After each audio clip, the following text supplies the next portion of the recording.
September 19th, 1944. The rolling fog of Lorraine blanketed the fields near Arracourt, hiding what was about to become one of the most astonishing clashes of the war. The newly formed German 113th Panzer Brigade, armed with Panthers and Panzer, advanced confidently. Their orders were clear: cut into Patton's Third Army and break the American momentum. For the German crews, who trusted in the superiority of their armor and firepower, this seemed achievable. They had no idea an unfamiliar predator lurked in the mist. Suddenly, American M18 Hellcat tank destroyers, vehicles many German officers had never even encountered in combat, burst into action. Sleek, low-silhouetted, and impossibly fast, they maneuvered across the battlefield with a speed that defied every expectation of what an armored vehicle could do. German gunners swung their turrets, struggling to track these darting opponents. But by the time a Panther aligned its sights, the Hellcat was gone, already repositioned to strike from another flank. Within minutes, Panthers were burning. The Hellcat's 76mm gun, when aimed at side or rear armor, punched through even the mighty German machines. To stunned Panzer crews, it felt as though they were fighting ghosts, appearing, firing, disappearing. What was meant to be a crushing German offensive quickly turned into chaos as the enemy they underestimated rewrote the rules of armored combat. It's here, in this swirling fog and fire, that the M18 Hellcat earned its legend. Not through brute force, but through sheer velocity, tactical ingenuity, and relentless daring. The Germans had prepared to face Shermans in predictable slugging matches, not a new breed of hunter designed to dictate the fight on its own terms. And before we continue, make sure to like this video, subscribe, and hit the bell icon so you don't miss the rest of this incredible story of speed, innovation, and battlefield shock. Arracourt was just the beginning. Over the following days, the Hellcats of the 704th Tank Destroyer Battalion tore into German armor at ratios that stunned even American commanders. But what truly made these machines revolutionary was not just their kill counts. It was the psychological shift they forced on the battlefield. The myth of German armored invincibility was crumbling, and the spark that lit the collapse was the arrival of a tank destroyer that could outpace, outmaneuver, and outthink its prey. To understand why the M18 Hellcat became the nightmare of German Panzer crews, one must first look under its steel skin. Designed by Buick in 1943, the Hellcat was unlike any armored vehicle of its time. Where most tanks sacrifice mobility for protection, the Hellcat embraced a radical philosophy. Speed was armor. With its lightweight construction and advanced mechanics, this machine could reach an unprecedented 55-60 miles per hour, making it the fastest armored fighting vehicle of the Second World War. The secret lay in its engineering. Buick's team equipped the Hellcat with a Wright R975 radial engine, delivering 400 horsepower.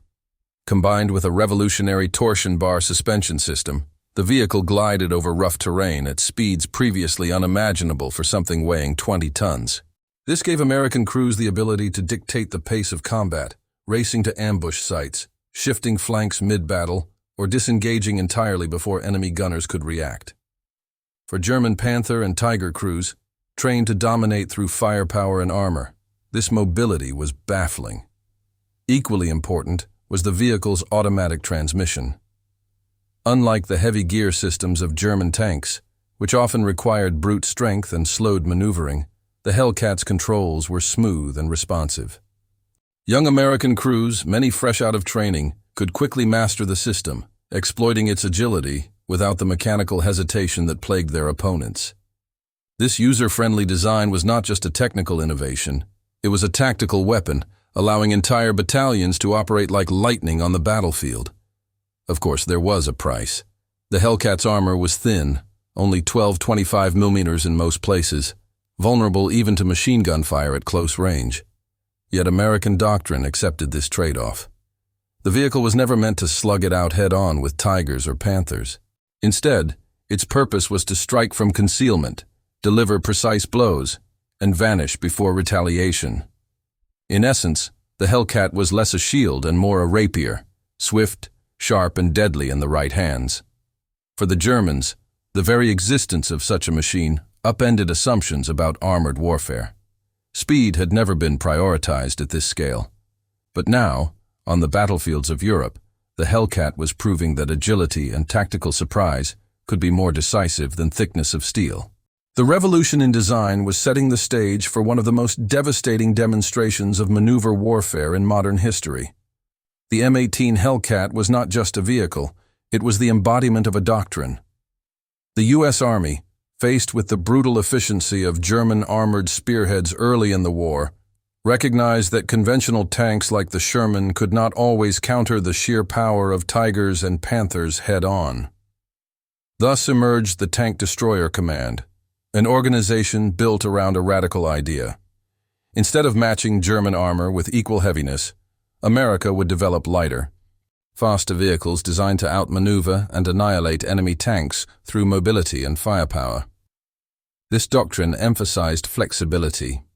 Tank destroyer battalions were not tethered to divisions in the same way tanks were. Instead, they operated as independent units, deployable wherever enemy armor was expected. The Hellcat became their weapon of choice, perfectly suited to the concept of rapid response. Unlike the ponderous German Panzers, which were structured to dominate by frontal confrontation, the Americans sought to fight asymmetrically, turning speed and maneuver into strategic weapons. German doctrine, by contrast, clung to the belief in armored superiority through technical dominance. The Tiger's thick armor and the Panther's powerful 75mm gun reflected this philosophy. These machines were built to crush enemies in direct duels, to embody battlefield dominance through strength alone. Yet this rigidity became a weakness. When faced with Hellcats darting in from multiple angles, Panthers and Tigers were forced into a reactive stance. The very design choices that gave them superiority and firepower now left them vulnerable to foes who refused to fight on their terms. In practice, the doctrinal clash became evident on the battlefield. German formations, expecting to dictate the tempo with heavy tanks, found themselves disrupted by Hellcats that refused frontal engagement. Instead, they used ambushes, terrain exploitation, and rapid relocation to bleed German armor dry. American commanders understood that they could not build vehicles heavier or stronger than the Reich, but they could build ones that moved faster, struck smarter, and conserved resources while doing so. This divergence in philosophy revealed itself starkly during the Battle of Arracourt. The 704th Tank Destroyer Battalion did not simply rely on the Hellcat's mechanical brilliance. It applied the doctrine that created it, striking at moments of German overextension, vanishing when threatened, and re-emerging to hammer isolated Panthers. In this dance of mobility versus mass, the Hellcat proved that doctrine could be just as decisive as design. The Americans had crafted not just a weapon, but an entire style of war the Germans were unprepared to fight. The Hellcat's true power revealed itself not in open duels, but in carefully orchestrated ambushes. American crews quickly discovered that their thin armor meant survival depended on positioning, speed, and surprise. Against German Panthers and Tigers, machines that outweighed them by tons and could obliterate them in a single shot, the Hellcats had to fight like hunters, not brawlers. At Arracourt, the 704th Tank Destroyer Battalion perfected this art. Using the rolling hills, orchards, and villages of Lorraine as cover, Hellcats concealed themselves along expected German avenues of advance. Once enemy armor moved into range, the Americans struck suddenly, unleashing 76mm rounds into flanks and rear plates before the stunned German crews could react. Within seconds, the Hellcats were gone, engines roaring as they sped to a new position. To the Germans, it felt like being attacked by phantoms, invisible until the moment of impact. Speed was critical. The Panther's turret traverse, at roughly 18 seconds for a full rotation, was sluggish compared to the Hellcat's ability to relocate. By the time a German gunner swung his weapon toward a spotted Hellcat, the American destroyer had already vanished behind a ridge or raced into another firing angle. The battlefield became a blur of smoke and motion, with Hellcats darting like wolves around lumbering prey. Coordination amplified these tactics. Hellcat platoons rarely struck alone. Using radios, they synchronized fire, hitting multiple targets at once, overwhelming the Germans' ability to respond.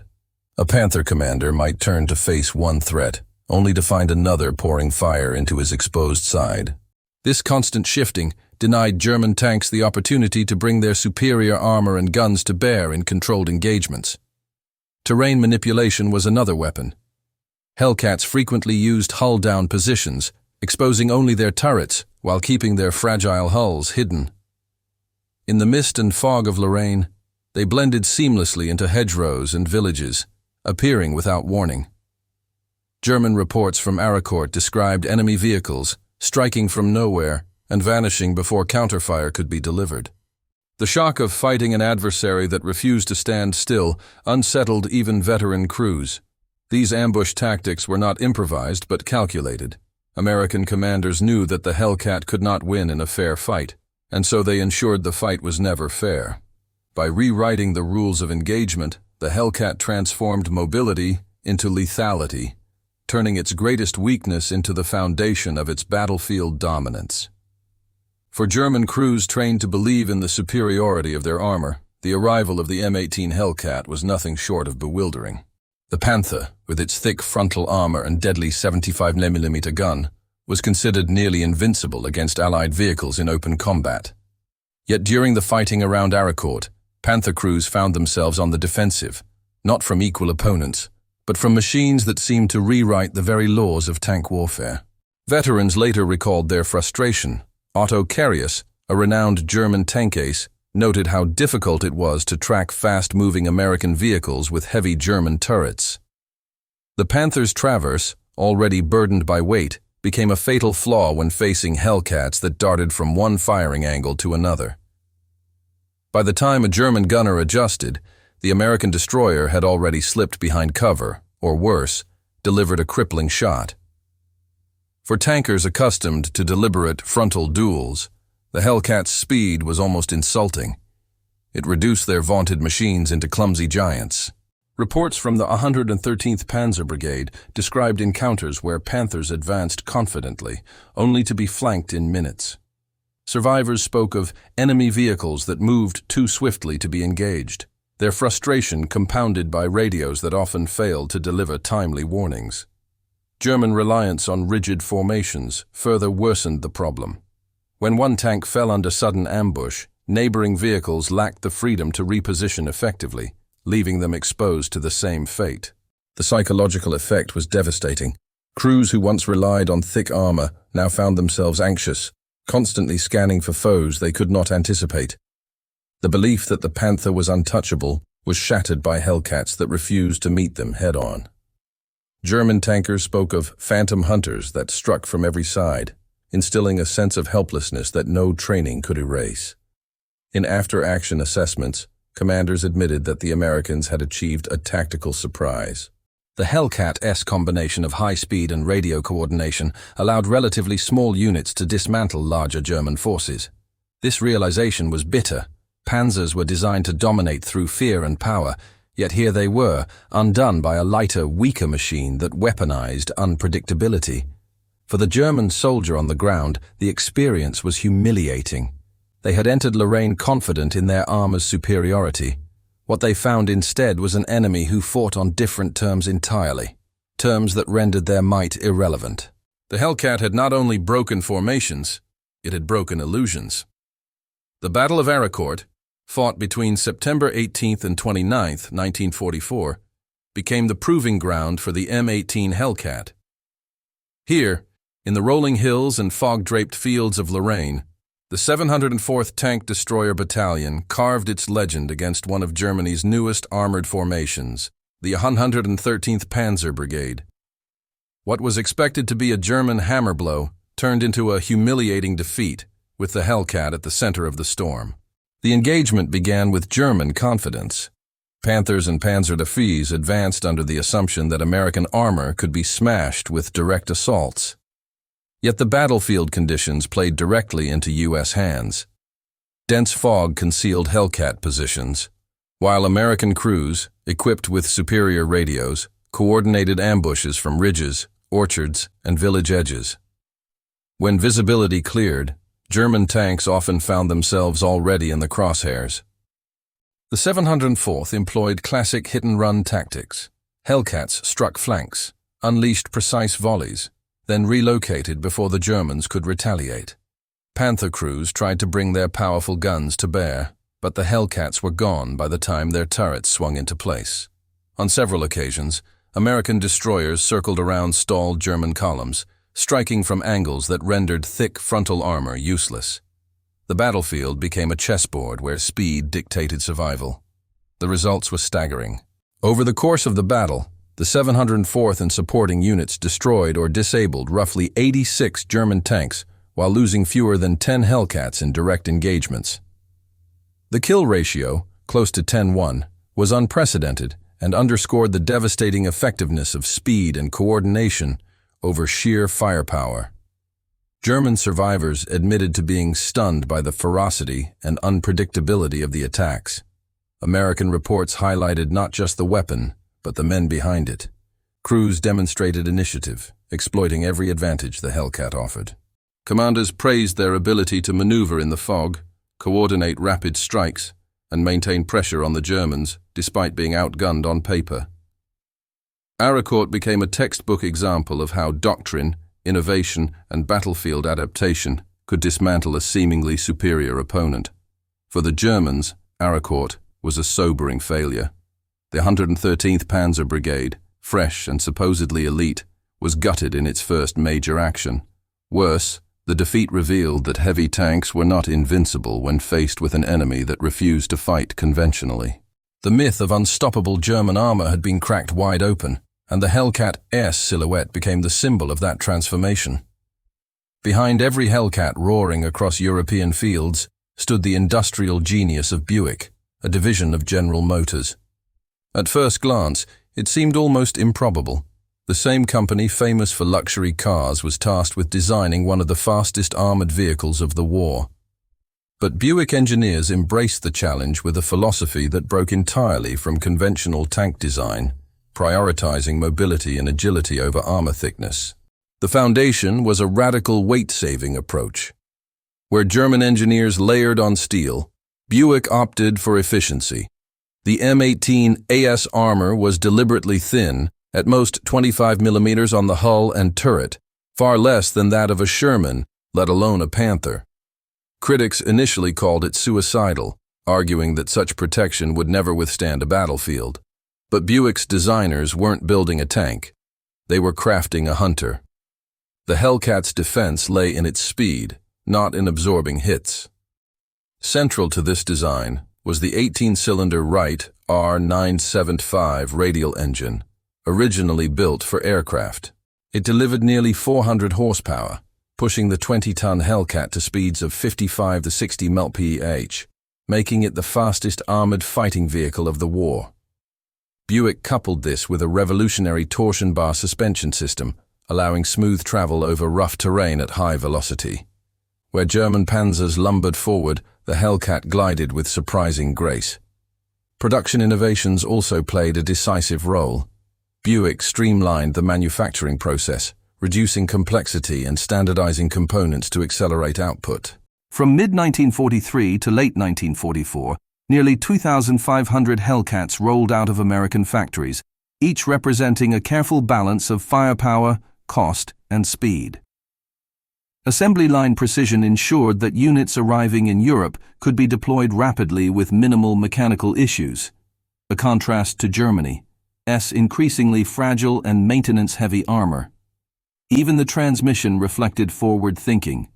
Buick introduced a fully automatic system, making the Hellcat far easier to drive compared to the stiff, gear-heavy controls of German tanks. This meant American crews could focus more on combat tactics rather than wrestling with machinery. In training fields and later in combat, soldiers consistently praised the vehicle for being responsive, intuitive, and reliable.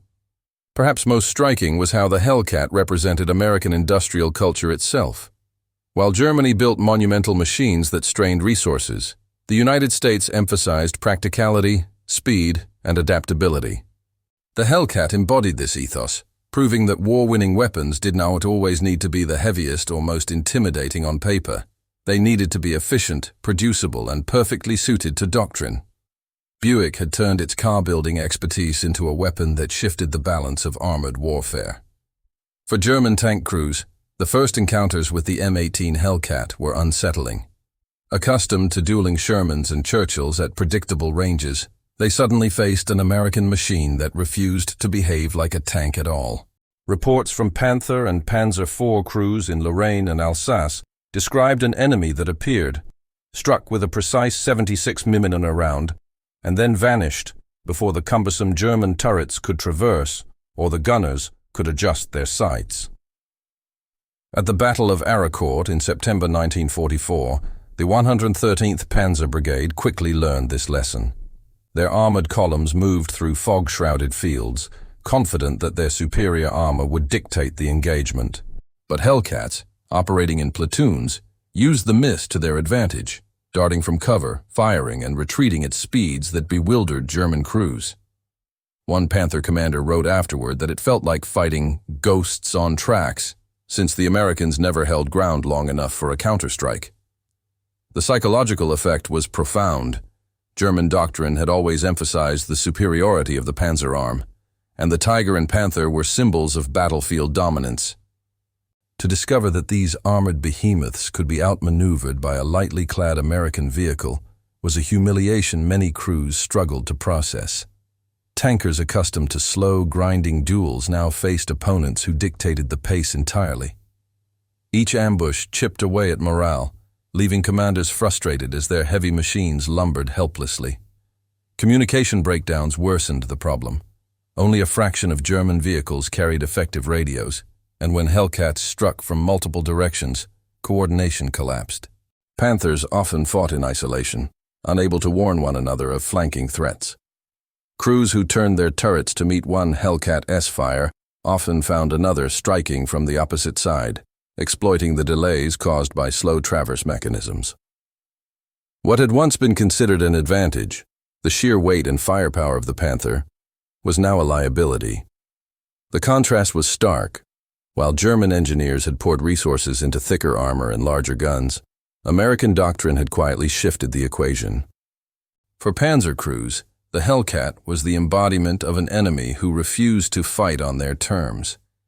Each encounter was a reminder that speed could nullify armor, and that even the most imposing tank could be reduced to a vulnerable target when denied control of the battlefield. The arrival of the M18 Hellcat did more than add a fast vehicle to the battlefield. It fundamentally reshaped how the U.S. Army thought about armored warfare. Before its introduction, American doctrine often mirrored European traditions, emphasizing direct confrontation between tanks and heavy armor. But the Hellcat, with its unmatched speed and maneuverability, demonstrated that mobility could achieve what brute strength could not: control of time and space on the battlefield. The U.S. Tank Destroyer Command had been controversial from its inception. Critics argued that dedicating separate battalions to hunt enemy armor diluted the role of main battle tanks. But when the Hellcat entered service in 1943, it validated the concept. These battalions trained not to slug it out in open duels, but to exploit speed and terrain.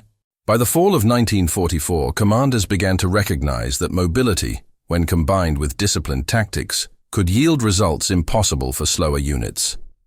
The 704th Tank Destroyer Battalion's stunning 10-1 kill ratio at Arracourt became the prime case study, proving that heavy armor was not the sole path to victory. When the war ended in 1945, the M18 Hellcat's combat role quickly diminished. Jet aircraft, guided munitions, and evolving Cold War strategies rendered specialized tank destroyers less relevant. Yet the principles it embodied, speed, flexibility, and the intelligent use of mobility, never faded from military thought. In many respects, the Hellcat's true victory was not only over German panzers, but in how it redefined the very future of mechanized warfare.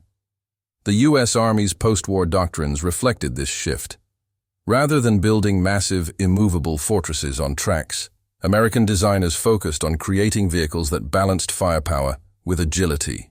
The Hellcat's DNA could be traced in later innovations, such as the M41 Walker Bulldog light tank and eventually the M60 series, which emphasized maneuverability and battlefield awareness as much as protection.